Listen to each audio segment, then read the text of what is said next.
appliqué. waaw Bibi siyaar na ma la. siyaar naa la. lépp jàmm taw féex. tey nga ànd ak kan. waaw booy jaxaaw sama doom nday waaw sama seex sama lépp moom lañu indi di ñaan yàlla suturaal ko si kanam incha allah. nga jóge fi barki Demba Ndiaye xam nga yaa ma gën a xam fi nga jaar. instant bii nii fu appliqué toll. waaw ñu ngi waaj barki démb ñu ngi ñu doon wax benn adversaire mais arrangé wuñ ins bii ñun lamb coow lañ soxla. lamb boo adversaire bi kan la.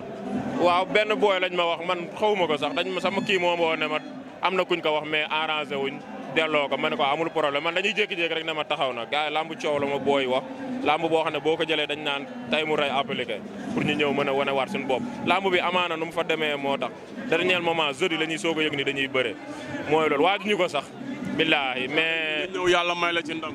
non noonu la booy yooyu comme lu ma waxoon rek du ma ak ñoom joxaguñ ma sama adversaire normal. sa adversaire tey boo ko doon wax kan lay doon.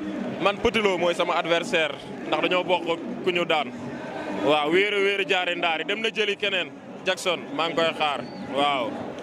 mais est-ce que moom yow jël na Jackson est-ce que yow du laajul nga jël keneen ngeen mën a daje. non du ma ko fi xaar ndax at yi du xaar kenn damay ñëw sama morom beneen bu ñu ma jox en tout cas daal na doon adversaire bu tàng yow xam nga samay adversaire koo lim bu dee jaadu na ma ni la caadu ngewel gi. combat la buñ ma ko joxoon tey ma dem réeree ko dibi boo yooyu maa leen ëpp doole bokkuñu sax billaay wallaay c'est que amaana ñoom dañ leen seet ñuy wër-wërloo mais yàgg-yàgg dañuy dajeeg man ku si dajeegul nag man ren bu déwénee day gën a métti si yow.